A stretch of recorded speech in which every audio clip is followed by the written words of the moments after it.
Continuamos esta noche en Minuto 1 de viernes. Una semana caliente para el gobierno, una semana difícil en la economía, pero también una semana de cruces con la justicia. Aquí, en este Minuto 1, la realidad ampliada, todos los temas de actualidad y mostrándote lo que otros cada vez te muestran menos y lo que otros cada vez te ocultan más. Vamos con otro tema. Solo recibo críticas, la amarga queja del presidente Mauricio Macri ante su gabinete. En el exterior me elogian, llego aquí, solo recibo críticas. Llamado de urgencia. Hoy Macri levantó el teléfono y habló con el presidente de los Estados Unidos, Donald Trump, por la guerra del acero que ha declarado Trump y cómo esto puede afectar a la Argentina. Y además, Bonadío redobla las críticas al gobierno. La crítica menos impensada, la del juez federal Claudio Bonadío. Tal vez el enfrentamiento menos impensado, el del gobierno con la justicia y de algunos jueces federales. Claudio Bonadío, en este caso, con el ministro Garabano. Hoy dijo Bonadío de Garabano, habla como si fuera un extranjero. Vamos con este primer tema. Fuego cruzado entre uno de los jueces que más cumple tal vez con las directivas políticas del gobierno. ¿Qué es lo que está pasando, Claudio Villarruel? Perdón, Darío. Acordándome de Claudio, le mandamos un abrazo. Exactamente. A ver, Gato, Claudio Bonadío procesó a Cristina Fernández en dos causas. A Amado Vudú, ministro de Economía y vicepresidente. Al ministro de Economía, Axel Kicillof. A Julio De Vido, a Aníbal Fernández, a Héctor Timerman, a Oscar Parrilli, a Carlos Zanini y a Enrique Banoli. Si quiere le agrego algunos más. Eso fue Claudio Bonadío. Entonces, ¿esta pelea es por la galería o en serio Claudio Bonadío ataca al gobierno? No nos olvidemos, Gato, que hace un tiempo Bonadío criticó al presidente Mauricio Macri directamente respecto de algunas declaraciones que había hecho sobre la justicia. Ahora va sobre su alfil, el ministro de Justicia, que va muy seguido a Comodoro Pi, pero habla con otros jueces, no habla con Claudio Bonadío. Ahora, algunos también dicen, Darío, que Bonadío, que viene del peronismo, no nos olvidemos, fue funcionario de Carlos Corach, ¿no? Sí. Es un ordenador de la interna peronista, que en realidad está jugando para la interna peronista y que muchas de sus causas, esto que vos comentabas, hay que entenderlas en ese marco, ¿no? Exactamente, él llegó como operador de Corach a la justicia. Recordemos que Claudio Bonadío no dio ningún examen para ser juez. Por eso uno lee algunos fallos y se da cuenta que no dio examen, si no, no hubiese aprobado. Pero sigue operando en función de esa condición política que tiene. Es decir, es juez de la nación, pero de alguna manera le gusta tutearse con políticos y mostrar algunas cartitas que tiene para acomodarse a favor de quién, de algún peronista. ¿Va a militar o en facilitando política se vaya, o Bonadío? facilitando? Vamos a ver lo que dijo hoy. Garabano habla como si fuera un extranjero o un ciudadano de a pie y omite decir que él tiene poder de decisión sobre importantes herramientas que hacen al desenvolvimiento del día a día para el sistema de justicia. A ver, si uno lee en profundidad, también podés decir, Bonadío tiene razón con algunas de las cosas que dice. El gobierno o Garabano no pueden estar siempre como observadores de la realidad, criticar cuando ellos son los que tienen que empezar con, o Lorenzetti, ¿no? En comunión con el gobierno, los cambios que esta semana ha pedido Lorenzetti, ¿no? Claro, no se va a tirar con Lorenzetti, Bonadío. En esta tiene razón, porque hace 2 años y 3 meses que están hablando de cambios en la justicia y hasta ahora no ha habido ningún cambio. Se habla de este proyecto 2020. Famoso 2020. ¿Qué es el proyecto 2020 del que tanto habla Garabano, no? Que no avanza y que se reúne con otros jueces federales, no con Bonadío. Por eso, el tema de la pelea pasa porque el ministro de Justicia le da la espalda a Bonadío. Es decir, es como que, a ver, es un loco que nos es funcional. Mejor dejarlo ahí. Y claro, yo creo que Bonadío debe decir, che muchachos, yo estoy resolviendo en consonancia con ustedes y la verdad que a mí no me dan bola. Y ahí está la cuestión. Recordemos que es un son politicón Bonadío, más que un ser jurídico. Esto sí me entiende. No es un hombre de gran trayectoria, no es un jurista en el mundo del derecho, sino es un hombre que se maneja políticamente. Tiene cintura para manejarse políticamente. Bueno, ahora le va a llegar, le ha llegado, tiene que, justamente, va a tener que investigarlo a Gustavo Arribas, al titular de la AFI. Así que ahí va a tener que demostrar Bonadío cómo está jugando también, ¿no? Exactamente, hay que ver si tiene el mismo criterio para causas de exfuncionarios con los funcionarios de este gobierno. Vos sabés que Bonadío ha sido siempre una bolilla caliente en los tribunales. Siempre toca Bonadío. Siempre toca Bonadío. Las causas contra el kirchnerismo siempre sale Bonadío. Y siempre procesa todo lo que se sientan allí. Entonces hay un tema. Muy bien, vamos con otras definiciones de la economía en la semana caliente de la economía, donde hoy el Banco Central ha tenido que salir a vender más reservas para parar al dólar, que tocó 20.70. En una semana, recién lo escuchábamos a Guillermo Nielsen, que muy crítico. Atención con lo que decía Guillermo Nielsen, que hoy fue un día de muchos rumores, de mucho run en la City, en los centros del poder económico, sobre cambios que se vendrían en el Ministerio de Economía y en la presidencia del Banco Central de la República Argentina. Esto, Fernando, reiteremos, ¿no?, lo que decía Guillermo Nielsen, que se iría Duhovne y llegaría Melconian. Se iría Duhovne y llegaría Melconian en economía y se iría Sturzenegger y llegaría Iván Werning en el Banco Central.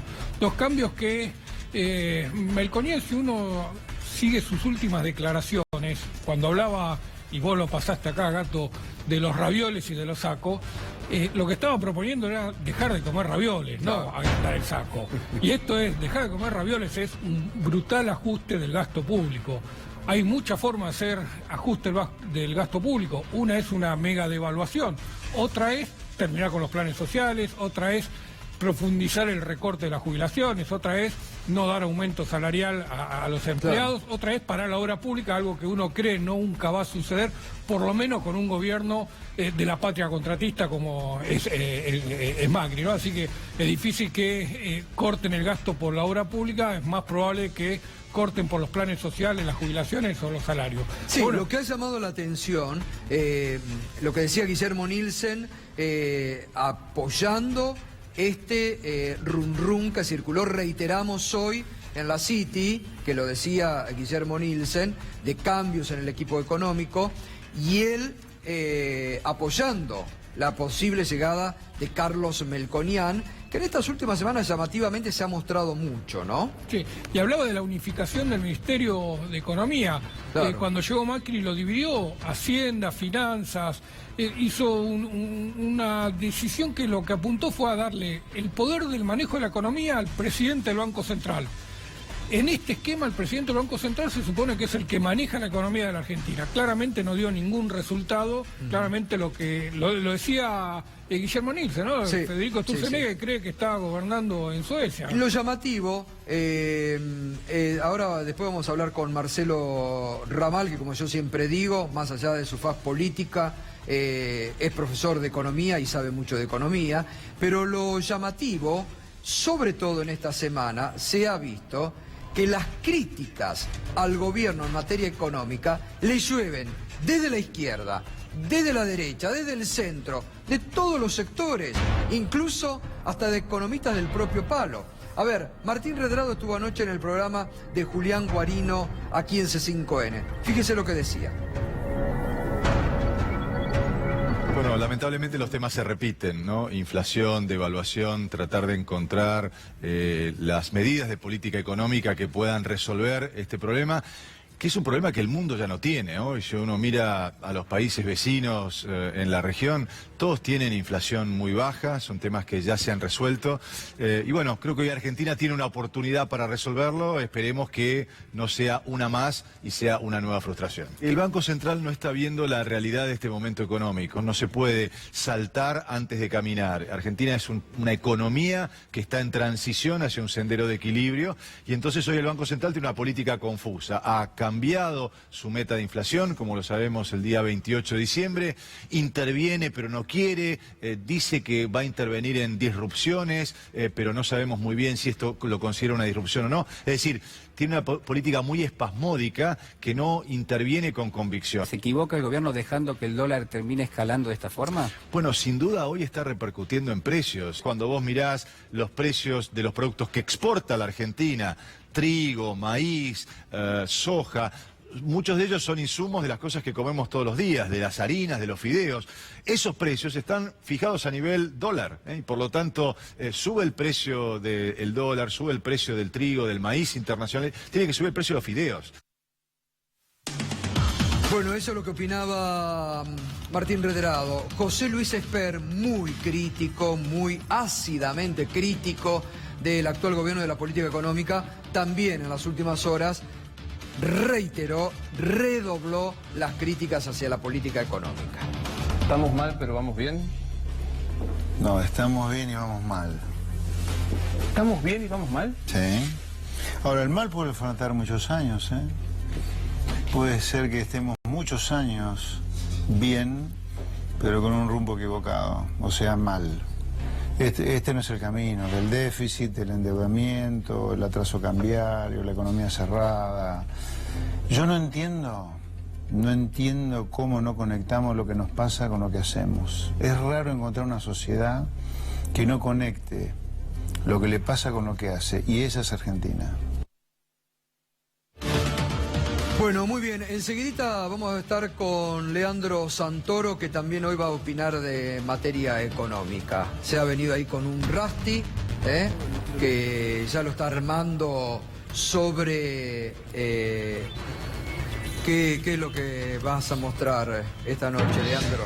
El marco conceptual que tiene el equipo económico, que está brindado esencialmente por las recomendaciones del Fondo Monetario Internacional, en el marco de un documento que, a partir del artículo 4 del convenio constitutivo del Fondo, el Fondo hace periódicamente en la Argentina una vez al año. Muy bien. Ahí está, enseguida Leandro Santoro y su Rasti económico bajo la órbita del Fondo, que bueno, la semana que viene llega justamente el Fondo Monetario Internacional a la Argentina. Bien, está también Marcelo Ramal esta noche. Buenas noches, Marcelo, gracias. ¿Qué tal? Sí, vamos a estar.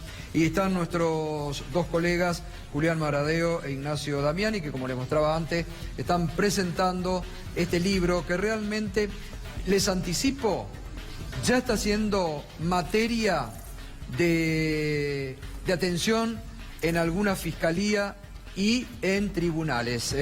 Salió el fin de semana pasado, radiografía de la corrupción PRO de la ciudad a la presidencia de la Nación, con prólogo del colega Hugo Alconada Moon. Buenas noches y gracias. ¿Qué es lo que intentan demostrar en este libro? Gustavo, buenas noches. Fundamentalmente lo que hacemos es trazar una historia del macrismo para poder entender la complejidad del sistema de corrupción del PRO. No solamente hablamos desde el inicio, cuando Mauricio Macri se separa formalmente, esto entre comillas, de las empresas familiares del grupo Sogma y parte hacia Boca, lo que es el cierre de su formación como ejecutivo y empieza a formarse como dirigente político y su llegada a la jefatura de gobierno de la ciudad, sino también elegimos casos que registren una continuidad para poder describir el sistema de corrupción del macrismo. Por ejemplo, y solo para ser didáctico, prestando atención a los televidentes, el macrismo habla de la independencia del Poder Judicial. Y uno puede registrar, ni bien llegan a la ciudad, 800 recusaciones de Pablo Tonelli contra el juez Andrés Gallardo, lo que el propio Gallardo denomina la etapa bestial de la presión del macrismo sobre la justicia, lo que es la presión sobre las procuraciones, pensando en la provincia de Buenos Aires y los 2 años que necesitaba de residencia Julio Contegrán para ser ubicado como procurador, o ahora en la ciudad de Buenos Aires ubicando a Luis Sebasco, a pesar de que su expediente no pasó por la legislatura de la ciudad de Buenos Aires. Después el macrismo, otro de sus tópicos discursivos que tiene, es eficiencia del uso de los recursos del Estado. Y sin hacer referencia al endeudamiento exponencial que ya se viene registrando en los últimos 2 años, vale tener 2 datos de la Ciudad de Buenos Aires y su gestión como para tener un parangón. Por ejemplo, el bono Tango 08 de 2010 de Néstor Grindetti, cuya causa no avanza. En lo que es el juzgado de Jorge de Santo, se tomaron 600 millones para obras que nunca se hicieron, 600 millones que fueron a plazo fijo y a Levax, y se perdió dinero. Y lo que es la relación con Puente Hermanos, la empresa bursátil de Federico Tomasevich, empresa que estuvo en su momento relacionada con la familia Macera, y luego asesoró al macrismo, y esto figura en las versiones taquigráficas de la legislatura, con críticas muy fuertes por parte de la coalición cívica, que la empresa bursátil de Federico Tomasevich, Puente Hermanos, sugería hacia qué obras debía endeudarse el macrismo. Ahora, ahí también hay una continuidad, recordemos, porque ha estado Nacho en otros programas nuestros, que ha escrito el libro sobre Angelici, muy completo, y en este libro, digamos, se vuelve sobre figura, ahora que ha cobrado actualidad el nombre de Gustavo Arribas, Angelici, también hay como hay una continuidad desde el gobierno de la ciudad a la presidencia en nombres. Gustavo, buenas noches, antes que nada, gracias por la invitación. Respecto a Arribas, nosotros queremos señalar lo siguiente. El gobierno de Macri se propuso como una estructura transparente, nueva, que venía a cambiar las estructuras viciadas de corrupción que tenían que ver con los partidos tradicionales. Sin embargo, esta versión de lo nuevo, del cambio, cuando uno analiza exhaustivamente los hechos fácticos, la situación de las decisiones políticas del gobierno de Mauricio Macri, se encuentra que hay un retorno en los servicios de inteligencia de viejos actores de la Exide. No solo el caso de Galea, que maneja la caja, la manejaba allá y entonces en el 2001, sino que nuevamente tiene fondos reservados de los servicios para manejarlos a discreción, sino también cuando uno extiende a otros rubros, además del regreso de Estiuso con la presidencia de Mauricio Macri y demás, cuando extiende la contraposición blanco sobre negro entre el discurso y los hechos, se encuentra que hay un retorno de muchos actores que uno pensaba que quedaban afuera de la política, que sin embargo distan de ser lo nuevo, y nos encontramos que en el Fondo de Garantía de Sustentabilidad está, por ejemplo, Juan Martín Monge, un ex AFJP de MetLife. Nos vamos a otro rubro que tiene que ver con el correo argentino, en esto de seguir contraponiendo los discursos y los hechos, lo nuevo y lo que realmente es. Nos encontramos con que Jorge Irigoyen, el mismo hombre que llevó a la quiebra el correo argentino, en cuanto Macri asuma la presidencia, lo designa al frente del correo e intentan condonarse una deuda de 70.000 millones de pesos. Sí, en el tema del correo, no sé si el libro lo trata, se da un caso que se ha quejado a la doctora Alicia Boquín de que abogados están de los dos lados del mostrador. Es decir, abogados que eran del correo, ahora son abogados del grupo Macri, es decir, están de los dos lados. A eso iba, Darío, también. En la resolución de lo que ellos llaman conflicto de intereses y el control de daños, ellos han cambiado por decreto la resolución del conflicto. Quien va a dirimir ahora el conflicto del correo va a ser Bernardo Sarabia Frías, procurador del Tesoro. Y nos tendríamos que preguntar por qué voló por los aires Carlos Balbín, y lo mismo para otros organismos de control. Bueno, justamente cuando empezaba a tocarse y se destapó la olla del correo, voló por los aires Balbín, ¿no? Y lo dijo, cuando se fue, escribió. Un nombre más, y no quiero monopolizar la palabra, pero en el caso de nuestra aerolínea de bandera, el número 2, luego que también vuele por los aires Cela Constantini, es Ciro Astolfi, debajo de Mario del Acqua, un ex Techín. Ciro Astolfi fue abogado patrocinante de Marsans. Vean el ciclo. Todo lo nuevo me parece que tiene más relación con otra época bastante oscura en nuestro país, que ellos, con mucha estrategia, con mucha habilidad y con mucha sagacidad, muestran como lo nuevo, pero en los hechos hay otra cuestión. ¿Calcaterra aparece en el libro? Calcaterra aparece primero por uno de los primeros decretos que Macri establece en el 2016, octubre de 2006, con el soterramiento del Sarmiento. Les tiene una cantidad de millones, y cuando salta el caso Odebrecht hay un pase de manos a Marcelo Midlin. ¿Cómo termina el ciclo? Marcelo Midlin blanqueando. Nosotros a veces decimos que es el dicho popular inverso: echa la ley, echa la trampa. Bueno, aquí puede ser que haya sido hecha la trampa, echa la ley.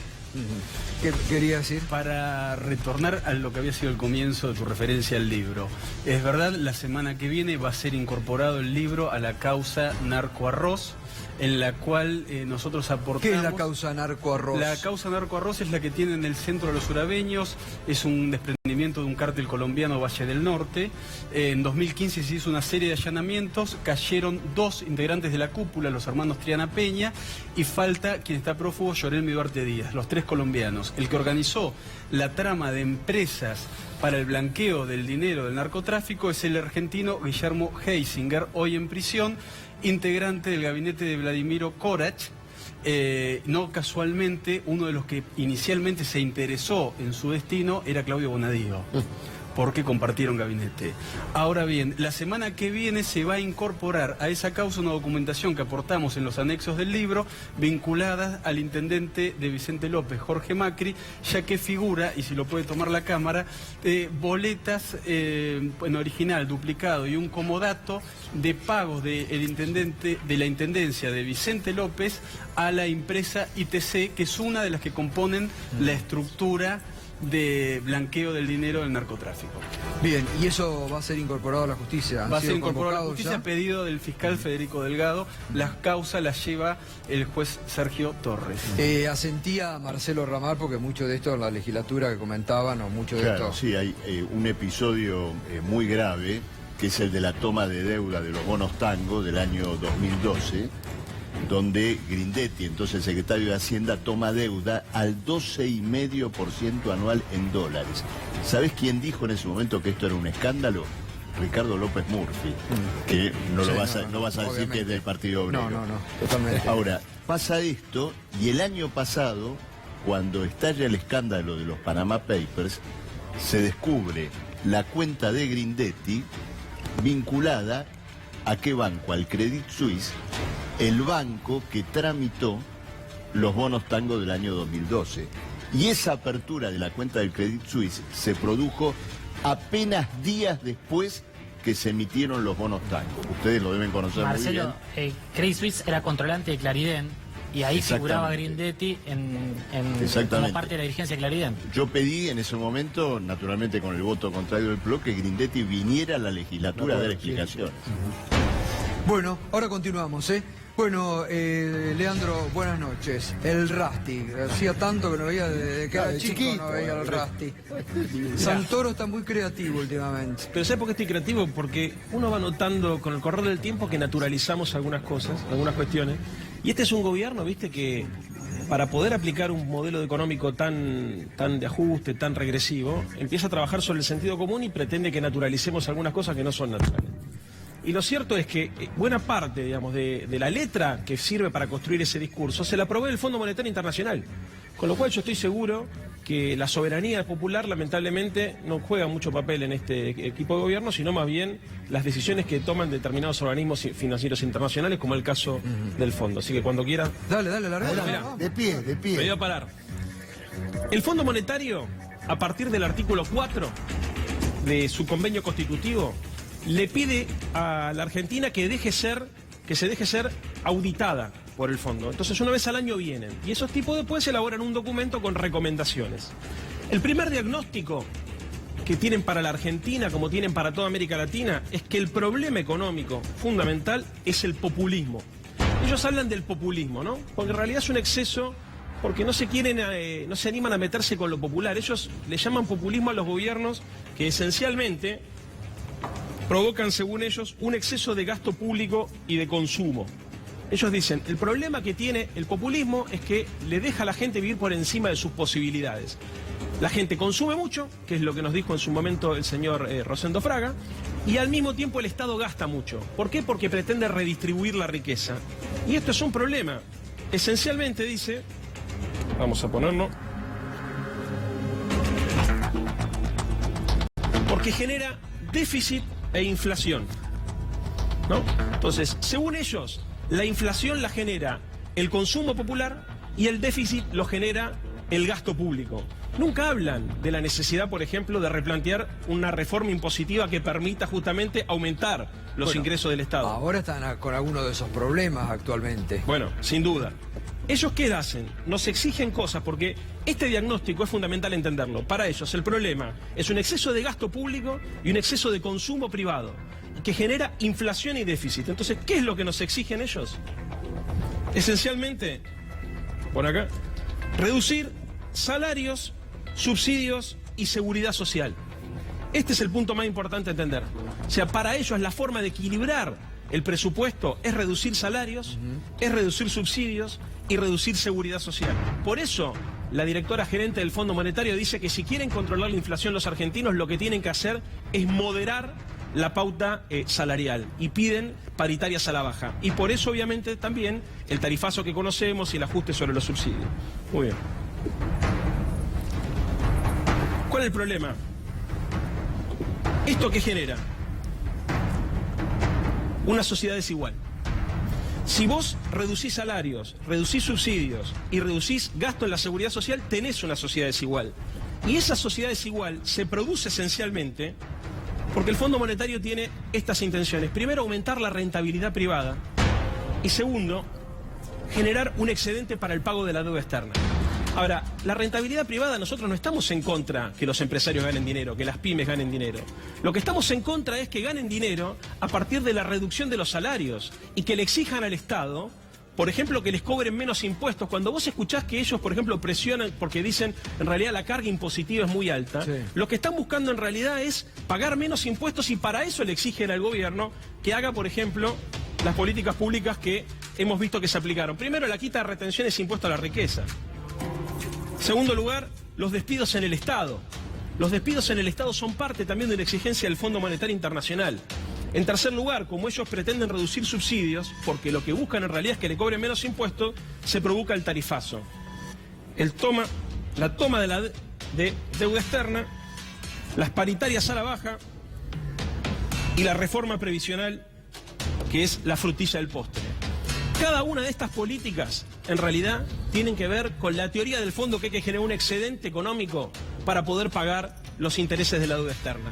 Y que la única forma que la Argentina se vuelva productiva y competitiva es a partir de que disminuyan los salarios y que disminuya lo que ellos denominan la presión impositiva, que no es otra cosa más que la redistribución progresiva del ingreso. No hay en la Argentina un ajuste, lo que hay es una redistribución regresiva del ingreso. Y eso es muy importante que lo tengamos claro.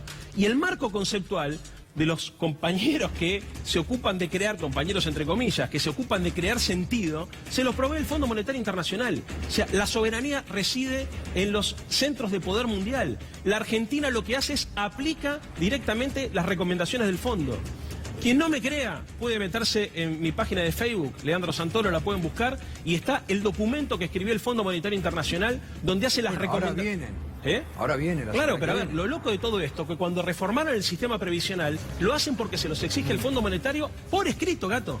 ¿No? Cuando, por ejemplo, le piden a los sindicatos la vergüenza de hoy, del sindicato de comercio, que ha cerrado paritarias al 15% con una proyección de inflación de arriba del 20%, se debe a que el Fondo Monetario Internacional les dice, ¿quieren bajar la inflación? Bueno, bajen los salarios. La toma de deuda externa, que también es fundamentalmente, digamos, el aceite con el cual todo este engranaje termina funcionando. Obviamente al sistema financiero internacional le sirve que la Argentina esté permanentemente debiendo y refinanciando deuda con nueva deuda. No le interesa que nosotros le paguemos, le sirve que eso se maneje de esa forma. Y por último, los despidos del Estado.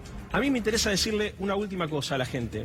Cuando nosotros vemos que el neoliberalismo nos instala la idea que el Estado tiene que procurar solamente garantizar la acumulación privada, en realidad lo que nos están diciendo es que nos tenemos que desentender de otra idea, que también tiene la responsabilidad de participar en la distribución del excedente social. Por ejemplo, cuando te proponen concretamente la idea de reducir el déficit, fíjate qué paradoja, porque ellos proponen reducir el déficit fiscal y al mismo tiempo le reducen impuestos. O sea, ¿cuál es el sentido común? La única forma de reducir el déficit fiscal es reducir los gastos. ¡Mentira! Hay una forma de reducir el déficit fiscal que también es cobrarle impuestos a esos sectores que han ganado muchísimo. Por ejemplo, las empresas de servicios públicos o, por ejemplo, el sistema financiero. Marcelo, ¿y en qué momento estamos de la economía? Porque yo decía, bueno, estuvo Guillermo Nielsen, Martín Redado, veíamos la crítica de anoche, Esper, de izquierda, del centro... No traje nada, no traje, vine con las manos vacías. Acá. Tengo todo acá. No, a ver, ¿en qué momento estamos? Voy a tratar de ser lo más claro y sintético posible. El esquema económico del macrismo que rigió durante estos 2 años se agotó. Terminó. Y esta es la razón de este dólar caliente. Vamos a decir las cosas como son, porque este es el problema de fondo. Hay un esquema económico que ha sido agotado. ¿En qué consistía? Consistía en el financiamiento externo, en el socorro financiero internacional. Esto fue lo que tuvimos en estos 2 años. ¿Y por qué se agotó? Por una parte, porque la Argentina ya no se puede seguir endeudando. Entre lo que tomó este gobierno de deuda y la deuda que ya venía del gobierno anterior, tenemos hoy una deuda pública que representa las 2/3 partes del Producto Bruto de la Argentina. Esto en primer lugar. Y en segundo lugar, que cambiaron las condiciones financieras internacionales, claro, y los capitales que venían acá a hacer la diferencia hoy refluyen por la desconfianza en Argentina y porque, bueno, Estados Unidos ha levantado las tasas de interés por sus propios problemas. Entonces, ¿por qué sube el dólar? Es muy simple.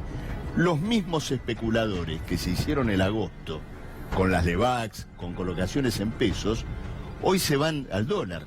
Hay algunos que dicen, sobre todo del gobierno, que lo que están haciendo las autoridades es regular con el Banco Central, vendiendo para, sí, digamos, normalizar. Ahí está la cifra esta semana, 385 millones de dólares para frenar el dólar. A ver, cuando uno regula, a veces compra dólares, a veces vende, sí, va manteniendo un valor. Este Banco Central vende, vende y vende, porque hay efectivamente una fuga de capitales ante esta crisis del plan económico. Ahora, hay que advertir una cuestión. Acá está pasando algo grave, porque si los dólares se van y el Banco Central está vendiendo, ¿qué está haciendo? Está financiando la fuga de capitales a un dólar relativamente barato. Plancha el dólar para que los fondos de inversión, los bancos, que son los que hoy están comprando dólares, se posicionen tranquilos en la divisa extranjera mientras puedan hacerlo.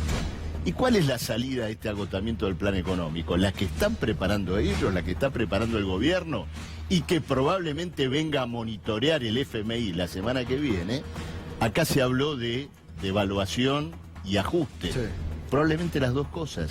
Estén pensando en una fuerte devaluación y también en un ajuste con más despidos, con más reducción de salario. Es decir que, a ver, un plan económico fracasado quiere, para su nueva fase, trasladar las consecuencias de este fracaso a los que viven de su trabajo. Porque ¿qué va a pasar? Ahí viene el otro punto grave, Gustavo. Uno habla de devaluación, sí, pero la economía que armó el macrismo está dolarizada. Sí. Los combustibles, cuando aumenta el dólar, aumenta el precio del petróleo, aumenta la nafta.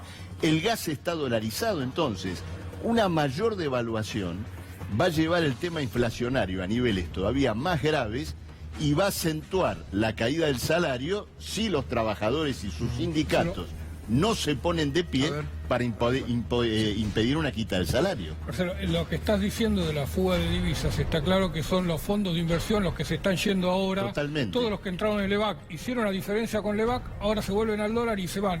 Y lo trágico es que esas LEVAC las estamos pagando los argentinos, la devaluación esa... se la llevaron para afuera, la terminan pagando los consumidores. Claro, con este tema de la devaluación, Gustavo, esto es, ya pasó otra vez en la Argentina, es la larga fila. Los primeros que están en la fila para comprar dólares, ahora 20,50, son los bancos, los fondos de inversión, todos los demás, las grandes empresas. En la última parte de la fila está lo que se llama comúnmente la gilada. Es decir, el pequeño ahorrista que cuando llegue a tratar desesperado de posicionarse en dólares van a decir, no, mira, se acabó, ahora viene el plan de ajuste y devaluación. A ver, Leandro. El problema es que el gobierno tomó dólares para generar gasto, para pagar gasto corriente. ¿Qué tendríamos que haber hecho? Haber generado inversiones productivas para generar condiciones de repago. Cuando vos le pedís al mercado dólares, le tenés que devolver dólares, no le podés devolver pesos. Y lo que hicimos hasta ahora fue tomar dólares, venderlos en el mercado y por eso las LEVAX para esterilizar la emisión de peso. Con lo cual es una bomba de tiempo, Gato. A lo que el profesor Ramal recién contaba, el problema del aumento de la tasa de interés en la Reserva Federal de los Estados Unidos, el problema además que los inversores se dan cuenta que hay una emisión de LEVAX importante, entonces intuyen que el Banco Central está quebrado, porque por más que tenga 65.000 millones de dólares de reserva, entre LETES y LEVAX tiene más de 70.000 millones en pasivo. Agregale que la economía argentina depende del campo y estamos frente a una seca muy fuerte. Con lo cual probablemente los productores de soja liquiden mucho menos de lo que estaba proyectado. Entonces siempre que hay una crisis de deuda en la Argentina, lo que termina ocurriendo es que hay una devaluación y la devaluación lo que provoca es una explosión de los precios. Para que entendamos, cuando hablamos de crisis de deuda hablamos de la posibilidad real de un proceso inflacionario más violento y más acelerado del que vivimos hasta ahora. Si se dispara el tipo de cambio, se disparan los precios de todo, de los alimentos, de los servicios públicos que están dolarizados, de las naftas que están dolarizadas y de cada uno de los insumos que se utilizan para la producción de bienes y servicios. Con lo cual, la irresponsabilidad de este gobierno nos llevó, en la situación de hoy, a estar frente a una bomba de tiempo donde paradójicamente no sabemos quién la va a desarmar, porque el presidente del Banco Central le tira la pelota al ministro de Hacienda, el ministro de Hacienda le tira la pelota al ministro de Finanzas, el ministro de Finanzas le tira la pelota al ministro de Producción. La verdad que estamos frente a un disloque total sin conducción política. Bueno, volvieron los cortes esta noche, ¿eh? Volvieron los cortes, otra vez están censurando a Minuto 1. Seguramente no les gusta la temática de lo que estamos hablando de la radiografía de la corrupción, o lo del dólar, o el rasti que trajo Santoro, pero otra vez vuelve la censura a Minuto 1. Muchachos, paren un poco las manos, tanto les molestamos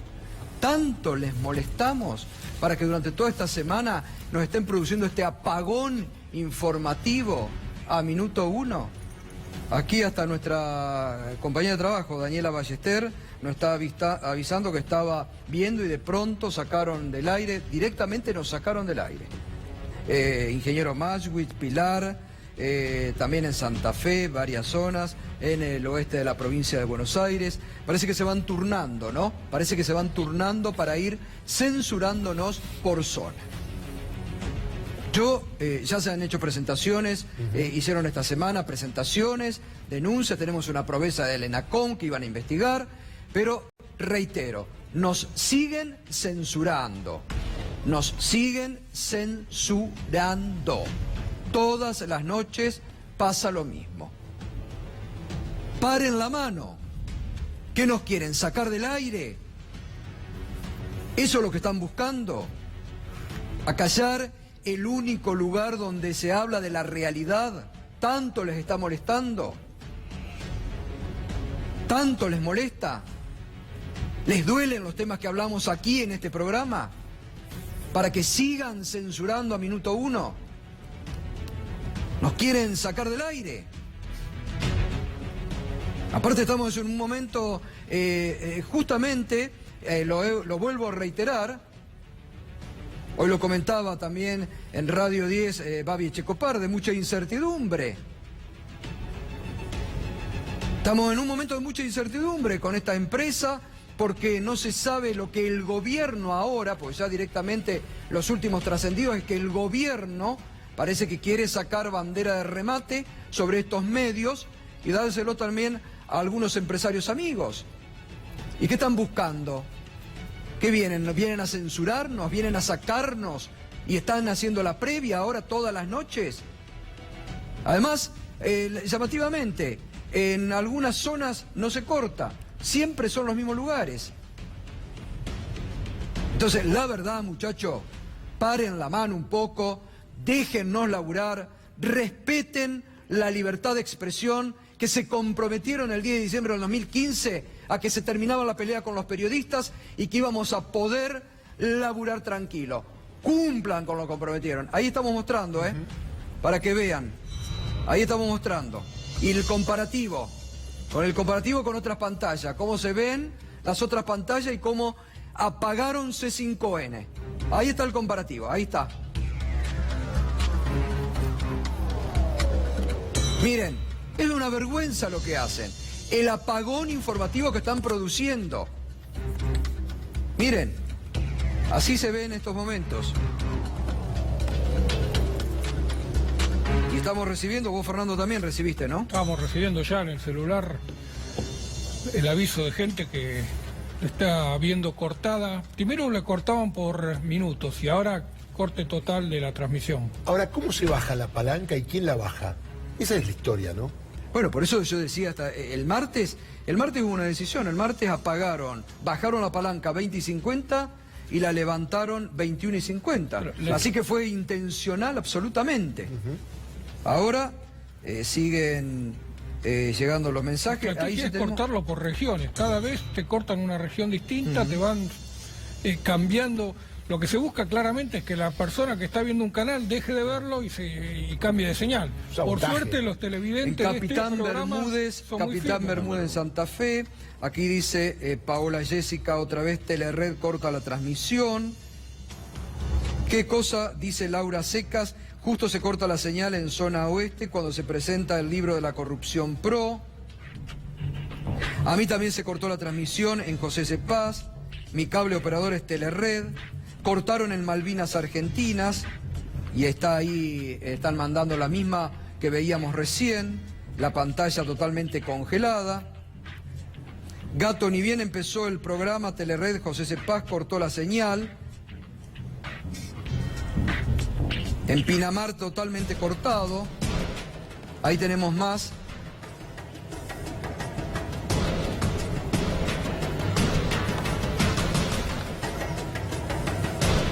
Bueno, les vuelvo a decir, sigan enviándonos, tienen la página de la Defensoría Pública para denunciar, también ADUC, la Asociación de Usuarios del Consumidor, que ya presentó la denuncia en el día de ayer, justamente con más de 60 denuncias de todo el país. Ahora, Gato, ¿quién investiga y cómo investiga? Bueno, el ENACOM. Es como que Miguel de Godoy, titular del ENACOM, se comprometió a investigar. Yo espero, vamos a darle tiempo, espero que el ENACOM, porque además, reitero, a ver, si son los cableoperadores, al gobierno no le debe hacer ninguna gracia, supongo, porque han dicho que van a respetar la libertad de expresión, que estén censurando a un medio que, además les digo, muchachos... En beneficio de otros. Obvio. Vamos a decir la verdad. Igualmente les digo, muchachos, seguimos liderando todas las noches. Tal vez les preocupa eso. Tal vez les preocupa que este programa es líder todas las noches. Tal vez les preocupa eso, pero no sean tan obvios. Tal vez si empiezan a mostrar la realidad, y tal vez les empiece a ir mejor y no necesitan apelar a estos mecanismos de censura. Porque basta, después nos llamen para decir, no, miren que no es así, nos están censurando. Y esto, como ya está pasando a mayores, nosotros también tenemos que pasar a mayores, y les pido a las autoridades nuevamente de este canal que accionen ya, si no nos dan bolilla aquí a nivel nacional, hay mecanismos a nivel internacional para denunciar censura. Habrá que ir a los organismos internacionales que en otras aristas se han ocupado la Argentina para denunciar censura. La verdad me tienen repodrido, porque yo vengo a laburar todos los días acá, hacemos muchos esfuerzos. Y no nací de un repollo, como les digo todas las noches. Hace 35 años que estoy en esta profesión. Es la primera vez que me pasa. Es la primera vez que me pasa en toda mi carrera periodística que interrumpan, que me corten y que todos los días tengamos que estar recibiendo las quejas de la gente. Porque además a usted también le están violando el derecho básico a la información. Sepa usted que el subcableoperador, quéjese, que se lo descuenten o bórrese, porque no le están cumpliendo. Usted está pagando, tiene un derecho como usuario. Si no le cumplen, bórrese. Claro.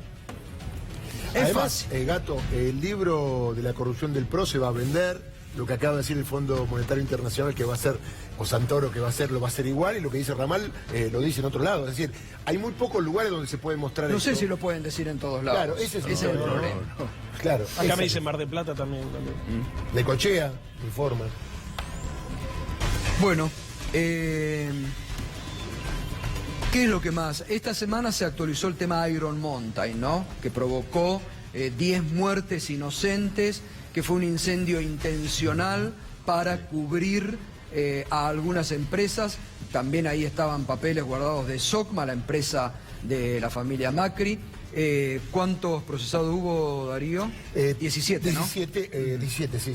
De los cuales 12 fueron exfuncionarios del gobierno de la ciudad. Y hay una mujer que es funcionaria ahora en el área de educación de la ciudad de Buenos Aires. Ahí hay un dato muy importante que está marcando el actual inspector de la ciudad de Buenos Aires, Edgardo Castro, que señala que el expediente, y también esto figura en el dictamen de la fiscal Romina Monteleón, el expediente de habilitación de Iron Mountain desapareció.